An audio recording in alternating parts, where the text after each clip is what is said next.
friends and welcome back to my own channel. Hi friends and hello. I hope आप सभी लोग अच्छे होंगे and healthy भी होंगे.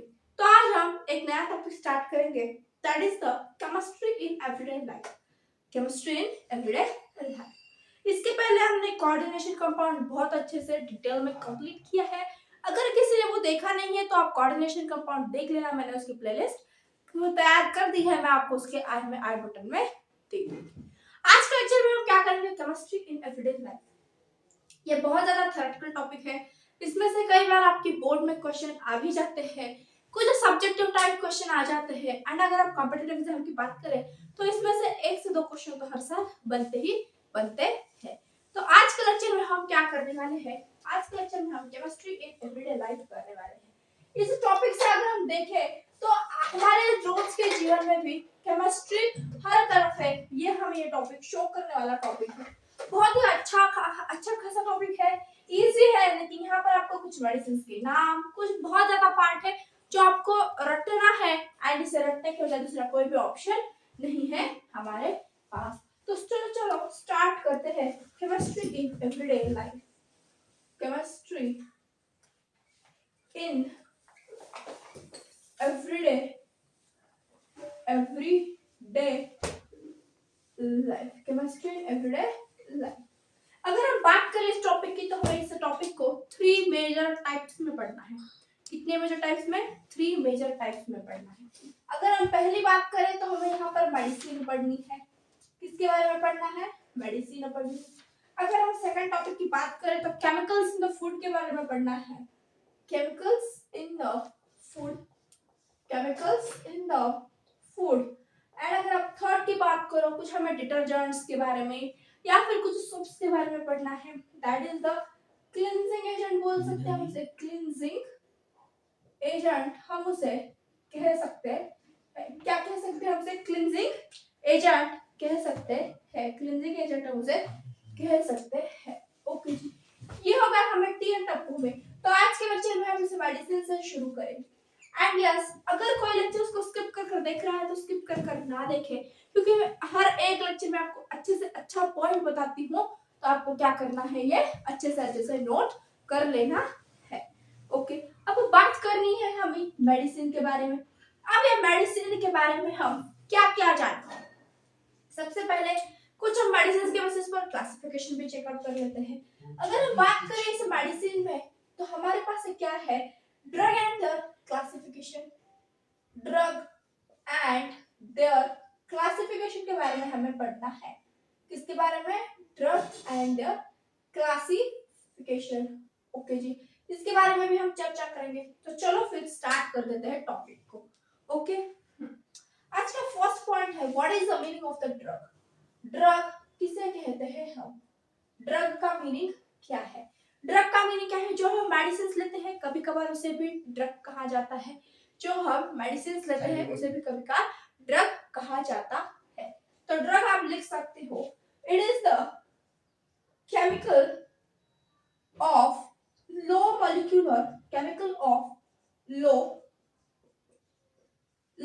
molecular weight or molecular mass having 100 to 500 mu which chemicals of the low molecular mass. यानी कि इसका जो भी यूनिट है वो क्या होगा? माइक्रोमीटर पे होगा. किसमें होगा? माइक्रोमीटर में हम उसकी यूनिट कह देते हैं. ओके जी. एंड हम इसे क्या करते हैं? अगर हमने कुछ ड्रग ली है तो हमारे बॉडी में कुछ ना कुछ टारगेट रिसेप्टर्स है. कुछ ना कुछ. ऐसे नहीं है कि हमारा सर दुख रहा है तो हमारा वो पैर में जाके उसकी कुछ एक्शन होगी. नहीं. अगर हमारा सर दुख रहा है तो उसमें सर के पास ही रिसेप्टर है. उसी के हिसाब से हमारे पास क्या होगा? उसमें एक्शन की जाएगी. ओके जी. इतनी बातें आपको क्लियर है? I hope. ओके. यस इतनी बातें आपको क्लियर होनी ही चाहिए. ओके. अब हम लिख लेते हैं नेक्स्ट बातें क्या. अगर हम बात करें तो हमें क्या करना है? अगर हम देखो chemical of low molecular mass which interact with macromolecule target with macromolecule molecule, macromolecule, target and produce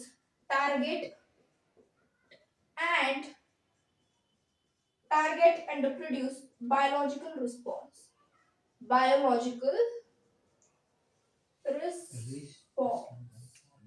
हम उसे क्या कह देते हैं, ड्रग कह देते हैं। उसे क्या कहते हैं, हम ड्रग कहते हैं। Chemical of the low molecular mass 100 to 500 microyears which interact with the macromolecule target and produce the biological response, उसे हम ड्रग कह देते हैं। अब मेडिसिन किसे कहते हैं, नेक्स्ट डेफिनेशन क्या है हमारे पास, मेडिसिन किसे कहते हैं। अगर आप मेडिसिन के बारे में जानना चाहते हो तो हम मेडिसिन उसे कहते हैं when biological response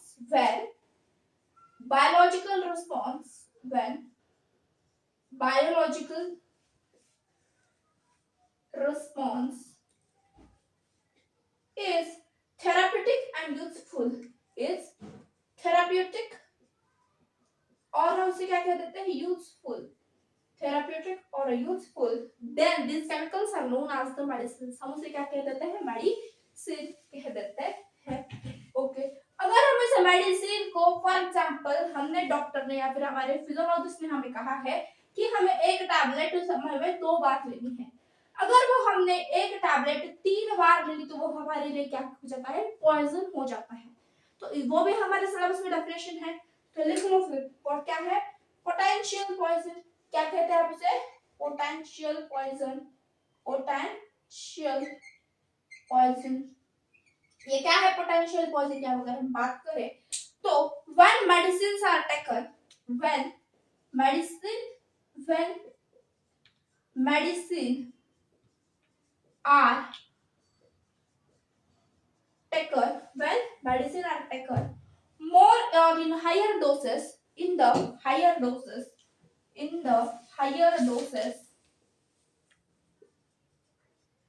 then it is termed as the potential poison। and ये पॉइजन हमारी इससे डेड भी हो सकती है, हमारी इससे क्या हो सकती है, डेड भी हो सकती है, हम उसे क्या कहते हैं, पोटेंशियल पॉइजन कह देते हैं। अब जब ये सारे के सारे हम यूज कर रहे हैं, हम कभी केमिकल्स यूज कर रहे हैं, उस केमिकल से हमें बायोलॉजिकल रिस्पांस मिलता है, अगर केमिकल्स यूज करके बायोलॉजिकल रिस्पांस मिले तो ड्रग, एंड उसके बाद इसी बायोलॉजिकल रिस्पांस को हम अच्छे से यूजफुल माने तो उससे मेडिसिन। पोटेंशियल पॉइजन क्या है, जो भी कुछ हमें मेडिसिन दी गई है वो अगर हम 2 बार ली गई, 3 बार ले ली हमने, तो हमारे लिए क्या कह सकती है, वो पॉइजन। यूज ऑफ केमिकल, यहाँ लिख रही हूँ मैं, यूज ऑफ केमिकल, किसका यूज कर रहे हैं यहाँ पर, use of the chemicals for therapeutic effect, therapeutic effect is called क्या कह सकते हैं हम, अगर हम कुछ केमिकल्स किसके यूज कर रहे हैं, थेराप्यूटिक के लिए, तो आप क्या यूज वर्ड यूज कर सकते हो, केमिकल का कीमो एंड थेराप्यूटिक का therapy, this is called as the chemotherapy. क्या कहते हैं इसे, कीमोथेरेपी। ये वर्ड आपने सुना भी होगा, जो पेशेंट्स कैंसरस पेशेंट होते हैं, कैंसरस पेशेंट में हम कभी कभार यानी कि मोस्टली हम इससे मोस्ट कॉमन कहाँ है हमारे पास, ये कैंसर के पेशेंट में क्या करते हैं, उसकी कीमोथेरेपी करते हैं। किसके हेल्प से करते हैं, केमिकल्स फॉर थेराप्यूटिक इफेक्ट, अच्छा इफेक्ट लाने के लिए हम क्या करते हैं, उससे कीमोथेरेपी करते हैं। ये सारे के टर्म्स कंडीशन है, ये टर्म्स कंडीशन आपको अगर आपका सब्जेक्टिव बोर्ड पेपर है तो आपको वहां पर ये अच्छे से पूछे जा सकते हैं। इतना लिख लो, इतना लिख लो। उसके बाद हम पढ़ेंगे next is the drug classification के बारे में, किसकी क्लासिफिकेशन के बारे में, ड्रग की क्लासिफिकेशन के बारे में। ड्रग को अगर हम देखें तो वो हमारी फार्मास्यूटिकल्स भी है, कुछ अलग अलग टाइप्स है उसमें, कुछ ड्रग के एक्शन क्या है उसमें, उसके बाद वो केमिकल किस तरह से है, वो सब कुछ हम ड्रग के बारे में अच्छी से डिटेल्ड वे में देखने वाले हैं। इतना लिख लो सबसे पहले, यस। उसके बाद हम बात करेंगे ड्रग के बारे में, यस।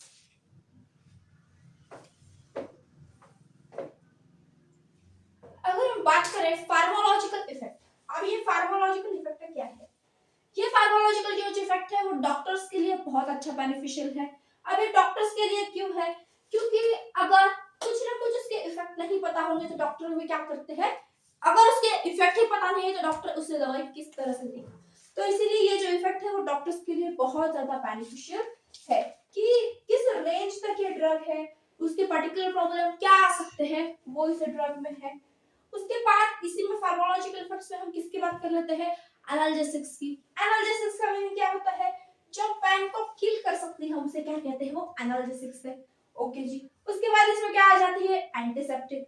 अगर हमें कोई वुंड हुई है तो हम उसे क्या लगाते हैं, एंटीसेप्टिक, आयोडीन। उसके बाद कुछ डेटॉल्स वगैरह हम इस तरह से भी यूज करते हैं, सोप्रामाइसिन क्रीम भी हम इसे यूज कर लेते हैं। ये क्या है हमारे पास सारे के सारे एंटीसेप्टिक्स है। ओके जी, ये हो गया आपके फार्माकोलॉजिकल इफेक्ट्स। इतना लिख लो, हम उसे भी राइट डाउन कर लेंगे, इसे भी हम क्या करेंगे, नोट डाउन कर लेंगे। आई होप आपने इतना लिख लिया होगा।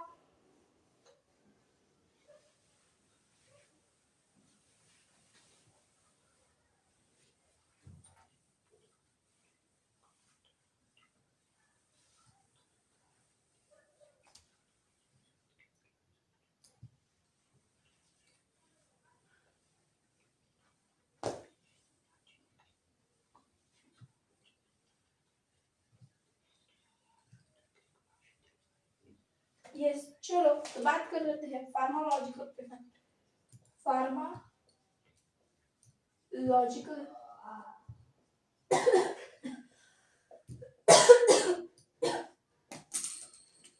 Useful for doctor, useful for doctors. Okay जी। उसके बाद अगर हम बात कर लेते हैं तो इसमें क्या क्या आ जाते हैं, एनाल्जेसिक्स भी आ जाते हैं। एनाल्जेसिक्स के बाद इसमें क्या आ जाता है, एंटीसेप्टिक भी इंक्लूड है। एंटीसेप्टिक एनाल्जेसिक्स किसके लिए, पेन को किल करने के लिए, किल टू पेन। एंटीसेप्टिक किसके लिए, अगर कोई वुंड हुए है तो वो जख्म भराने के लिए, उस पर अच्छा ट्रीटमेंट करने के लिए, लाइक डेटॉल है, टेक्सचर आयोडीन है, टेक्सचर आयोडीन है। उसके बाद हम क्या यूज करते हैं, डेटॉल हो गया, टेक्सचर आयोडीन हो गया। कभी कभार हम एक क्रीम दैट इज सोफ्रामाइसिन भी यूज कर लेते हैं, सोफ्रामाइसिन। ये क्या है, एक एंटीसेप्टिक है। ये सब हो गए फार्माकोलॉजिकल्स में। ओके, उसके बाद आ जाती है ड्रग की एक्शन। क्या है, ड्रग एक्शन क्या आ जाता है उसके बाद, ड्रग एक्शन। अगर हम इसे ड्रग एक्शन की बात करें तो इसमें क्या क्या है, for example best on the drug action, पहले लिख लेते हैं हम, best on drug action, best on drug action. हमारे पास कुछ ना कुछ इसके टाइप्स है of a drug, particular drug किस तरह से बायोलॉजिकल रिस्पांस देती है उसके बेसिस पर उसका क्या है, ड्रग का एक्शन डिपेंड होता है। Best on drug action of a drug, of a drug on a particular biochemical process, on a particular on a particular biochemical process, biochemical process। देखो बायो का मीनिंग क्या है, लिविंग, केमिकल का meaning क्या है, living में chemical process किस तरह से होती है आप उसे क्या कहते हो, ड्रग की एक्शन कह देते हो। बायो यानी कि लिविंग में केमिकल की प्रोसेस किस तरह से होती है उसे क्या कह देते हो आप, ड्रग एक्शन कह देते हो। ओके जी। इस ड्रग एक्शन में कुछ हमारे पास क्या है, एंटीहिस्टामिन्स है, एंटीहिस्टामिन्स, एंटीहिस्टामिन्स है। एंटीहिस्टामिन्स का फंक्शन क्या है, inhibit the action of histamine, inhibit the action of histamine. Histamine क्या करता है, इन्फ्लेमेशन करता है हमारी बॉडी में। हिस्टामाइन क्या करता है, इन्फ्लेमेशन करता है हमारी बॉडी में। ओके जी। हिस्टामाइन क्या करता है, इन्फ्लेमेशन करता है, उसे inhibit the action of the histamine which causes inflammation, which causes inflammation. Okay, आपको इतनी बातें सारी क्लियर हो गई। ये बातें हो गई हमारी एंटी हिस्टामिन के बारे में। उसके बाद आ जाते हैं based on chemical structure, based on chemical structure. Chemical structure. इसे केमिकल स्ट्रक्चर पर किस तरह से है, स्ट्रक्चर सबका अलग अलग होता है। स्ट्रक्चर के बारे में हम डिटेल में बाद में बात कर लेंगे। एंड कुछ उसके मॉलिक्यूलर टारगेट्स क्या है, मॉलिक्यूलर टारगेट्स के बारे में भी हमें बात करनी है। किसके बारे में, मॉलिक्यूलर टारगेट्स के बारे में भी बात करनी है। ड्रग के इंटरेक्शन किस मॉलिक्यूल से होते हैं, हम उसे क्या कहते हैं, उसका मॉलिक्यूलर टारगेट क्या है। ये सब था ड्रग के बारे में। क्या क्या देखा अभी तक, फार्माकोलॉजिकल इफेक्ट किसे कहते हैं, ड्रग की एक्शन किस तरह से होती है, बेस्ड ऑन द केमिकल्स क्या है, एंटीहिस्टामिन्स फंक्शन क्या करते हैं, वो सब कुछ हो गया है हमारा इस पेज में। आई होप आपको ये सब कुछ क्लियर होगा। ओके अगर इतना क्लियर है तो हाँ ना बोलना पड़ेगा भाई, हाँ ना बोलना पड़ेगा। यस हाँ ना बोलते चले जाओ, यस फटाफट से हाँ ना बोलते चले जाओ। ओके जी, अब बारी आती है नेक्स्ट करना क्या है, नेक्स्ट करना क्या है। ओके चलो इतना लिख लो पहले सब। तो ड्रग टारगेट इंटरेक्शन, अब क्या करेंगे हम, ड्रग टारगेट इंटरेक्शन यानी कि ड्रग लेने के बाद हमारा टारगेट किस बॉडी पर है, वो किस तरह से इंटरेक्शन करता है, यानी कि हम इंटरेक्शन का मीनिंग क्या है। अगर हम बात कर ले ड्रग टारगेट इंटरेक्शन, मैं कुछ आपको बैठकर बातें करना चाहती हूँ तो हम कुछ देर के लिए बैठकर बातें करेंगे। अगर हम बात करें ड्रग इंटरेक्शन के बारे में, अगर हम बात करना चाहे ड्रग टारगेट इंटरेक्शन, कुछ एंजाइम्स होते हैं, वो एंजाइम्स वहां पर रिलीज होने के बाद वो कुछ परफेक्ट रोल का प्ले करते हैं। फॉर एग्जांपल अगर हम एंजाइम्स की बात करें तो एंजाइम्स एज अ कैटलिस्ट की तरह वर्क कर सकते हैं, ये उसका एंजाइम का रोल हो गया। अगर उसके पास कुछ रिसेप्टर है तो वो रिसेप्टर प्रोटीन रिसेप्टर्स होते हैं, या प्रोटीन रिसेप्टर्स कुछ अलग तरह से उसकी कम्युनिकेशन सिस्टम है, उसको वो कम्युनिकेट करेंगे। इसी तरह से इसमें बहुत सारे हैं, कुछ का रिसेप्टर्स लिपिड कार्बोहाइड्रेट्स के बने हैं, कुछ इसमें कैरियर प्रोटीन्स होंगे, इसके बारे में आपको सब कुछ यहाँ पर है। उसके बाद कुछ रिसेप्टर न्यूक्लिक एसिड से जेनेटिकली वो जेनेटिक इंफॉर्मेशन क्रिएट कर या फिर शेयर करते हैं, या फिर वो कुछ उनके पास होती है, उस तरह के भी रिसेप्टर होते हैं। हमें सबसे पहले तो हमारे सिलेबस में क्या है, enzyme as a drug target, क्या है हमारे इस सिलेबस में, एंजाइम के बारे में हमें क्या क्या पढ़ना है, एंजाइम के बारे में हमें क्या क्या पढ़ना है, enzyme as a drug target में हमें बहुत कुछ पढ़ना है। ओके मैं आपको यहाँ पर कुछ बातें क्लियर करूंगी, आप हाँ ना बोलते चले जाना। अगर कोई दिक्कत आए तो कमेंट बॉक्स में शेयर कर देना, मैं इसे सॉल्व कर दूंगी। ओके चलो फिर अब बारी है हमारे पास ड्रग टारगेट इंटरेक्शन, किसकी, ड्रग टारगेट इंटरेक्शन के बारे में, इंटरएक्शन के बारे में हमें पढ़ना है, ये हमारा आज का टॉपिक है। ओके अगर मैं बात करूं इस ड्रग इंटरेक्शन के तो मुझे यहाँ पर किस किस बारे में बात करनी है, मैं यहाँ पर एंजाइम के बारे में, उसके बाद कुछ रिसेप्टर्स है उसके बारे में भी बात करूंगी, कुछ क्या है मेरे पास रिसेप्टर्स है। अब अगर मैं एंजाइम्स की बात करूंगी तो फॉर एग्जांपल अगर कुछ एंजाइम है तो एंजाइम का क्या काम हो सकता है, वो एज अ कैटलिस्ट की तरह उसमें काम करे, कैटलिस्ट की तरह उस बायोलॉजिकल प्रोसेस में क्या करे, हेल्प करे, बायोलॉजिकल प्रोसेस में उसकी हेल्प करे, वो एक हो सकता है। आप उसे क्या कह देते हो, कैटालिस्ट। ओके एंजाइम कैटलिस्ट की तरह काम कर सकता है। एक एंजाइम भी क्या है, एक एंजाइम भी एक तरह का क्या है हमारे आपके पास, प्रोटीन ही है, enzyme is one type of the protein ही है।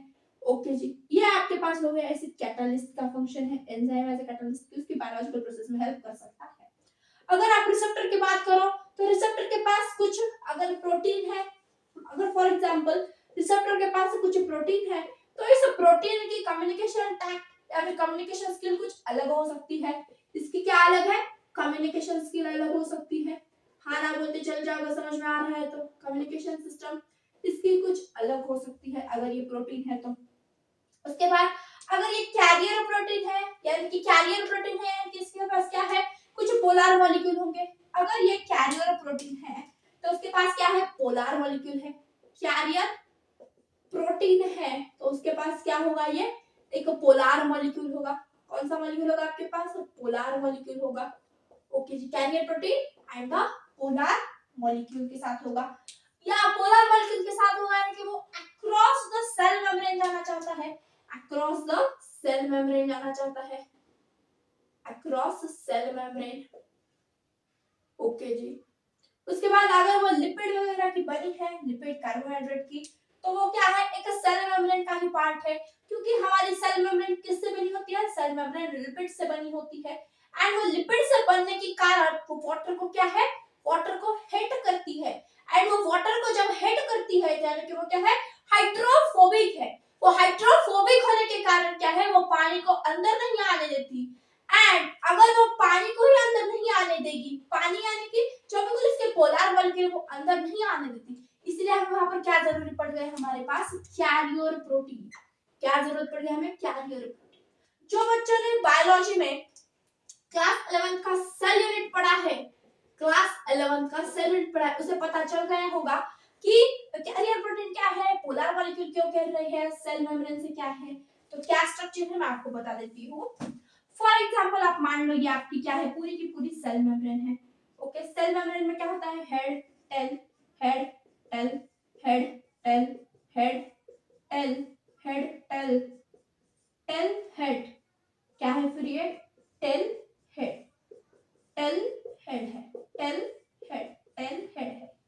ये जो आपका हेड है वो क्या है, हाइड्रोफोबिक है, हाइड्रोफोबिक है।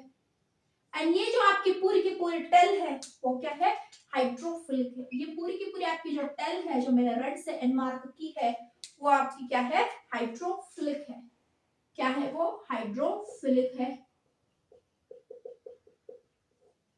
तो जब हमारे पास पोलर मॉलिक्यूल आएगा, हाइड्रोफोबिक है यानी कि ये क्या है, हमारे पास यहाँ पर ये नॉन पोलर है, नॉन पोलर है।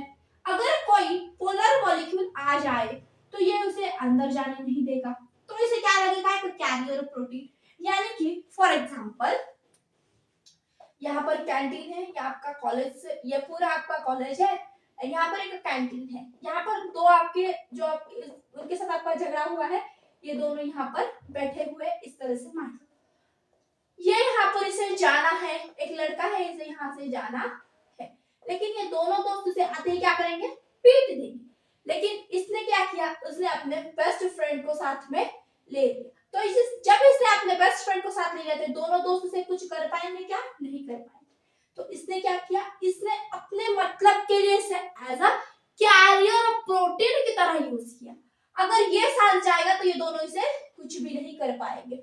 इसी तरह से अगर इस कैरियर प्रोटीन इसके साथ जाएगा तो इसे अंदर एंट्री के लिए दे देगा। इस तरह से होता है ये सारा का सारा काम। एंड ये जो हेड है वो क्या है, आपके किससे बने हुए हैं, ये आपके लिपिड से बने हुए हैं। किसके है ये, लिपिड्स के फॉर्म हुए हैं। ये होता है इसका कैरियर प्रोटीन का मतलब। ओके जी। एंड कुछ न्यूक्लिक एसिड उसके में है, उसके पास कुछ जेनेटिक मटेरियल भी, उसके पास कुछ जेनेटिक इंफॉर्मेशन भी हो सकती है। ये है पूरा का पूरा हमारा ड्रग। अब हम जो कल का लेक्चर है हमारा, उसमें हम क्या करेंगे, एंजाइम ड्रग इंटरेक्शन के बारे में हम कल बात कर लेंगे। आई होप आपको इतना सब कुछ समझ में आया होगा। Thanks for coming and thanks for watching. Keep do study and very all the very best. अपने दोस्तों के साथ भी ये शेयर कर देना। अगर वीडियो अच्छी लगी है तो उसे लाइक भी कर देना। Thanks for watching and thanks for coming. Bye bye.